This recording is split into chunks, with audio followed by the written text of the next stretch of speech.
তাড়াহুড়ার কাজ কখনোই ভালো হয় না। যেটা করতে যাব ঐরকমইভাবে ঝামেলা লেগেই যায়। আসসালামু আলাইকুম এভরিওয়ান। রিমঝিমস কিচেন থেকে আপনাদের জন্য আরেকটা ভিডিও নিয়ে চলে আসলাম। অনেকদিন যাবৎ লং ভিডিও একদমই দেওয়া হয় না। আজকে আপনাদেরকে দেখাবো চিকেন ডোনার কিভাবে বানাতে হয়। আর আমি যেভাবে বানাই জাস্ট আপনাদের সাথে ওইটাই শেয়ার করা। এখানে আমি কিছু আলু মিহি করে নিয়েছি। এখানে ছিল ব্রেড গাম।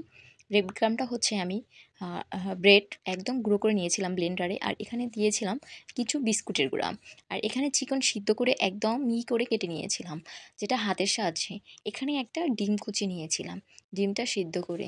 আর এখানে পেঁয়াজ ব্রেস্তা দিয়েছি, আমি তেমন একটা দিনই অল্প দিয়েছি। আর এখানে হচ্ছে গোলমরিচ গুঁড়ো আর পরিমাণ মতো লবণ দিয়ে ডোটাকে সুন্দর করে একদম মিহিন করে নেব। আর আমি টেস্টের জন্য একটু সস দিয়ে দেব।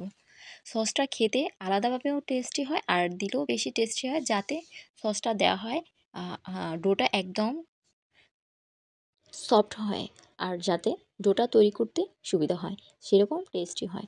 এই তো চিলি ফ্লেক্সটা দিতে আমার মনে ছিল না, তার জন্য আমি এখানে চিলি ফ্লেক্স দিয়ে দিলাম। দেখেন কতটা পারফেক্ট ডোটা তৈরি হয়েছে। আমি কিছুক্ষণের জন্য রেস্টে রেখে দিয়েছিলাম। এখানে আমি একটা বয়মের বাটা নিয়েছি, যাতে আমার শেপটা সুন্দর আসে তার জন্য। আর কিছু অয়েল লাগিয়ে নিয়েছিলাম, চারপাশে লাগিয়ে তারপরে ডোটা দিয়েছি, তা না হলে খুলতে একটু অসুবিধা হবে। তার জন্য সম্পূর্ণ ভরে বাটাটা দিয়ে মাঝে একটু আঙ্গুল দিয়ে ভালো করে গোল শেপ করে দিয়েছি, দেখতে সুন্দর হয়। দেখেন একদম বাটাটা ভরবেন, তারপরে শেপটা করে গোল একদম ডিমের মধ্যে সুন্দর করে মাখিয়ে নেবেন।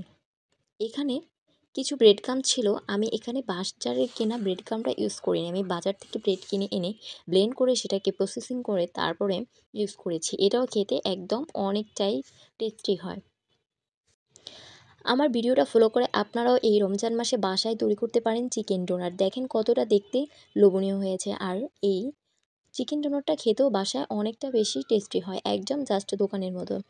এটা অনেকদিন ফ্রিজে করে ফ্রোজিং করে রাখতে পারেন, সেক্ষেত্রে আপনার কোনোই নষ্ট হবে না। জাস্ট বাজার আগেই বের করে রাখলেই হবে।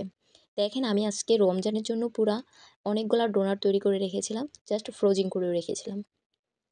আমার ভিডিওটি ভালো লাগলে যদি ফেসবুক পেজ থেকে দেখেন তাহলে অবশ্যই ফলো করে যাবেন। আর যদি ইউটিউব চ্যানেল থেকে দেখেন অবশ্যই সাবস্ক্রাইব করে পাশে থাকবেন। আপনাদের জন্য আরও সুন্দর সুন্দর ভিডিও আসার জন্য চেষ্টা করব। দেখেন কতটা লোভনীয় হয়েছে দেখতে। এরকম বাসায় আপনারা বানিয়ে রমজান মাসে ফ্রোজিং করে রেখে সব সময়ের জন্য রেখে খেতে পারেন। সবার জন্য ভালোবাসা রইল। আল্লাহ হাফেজ।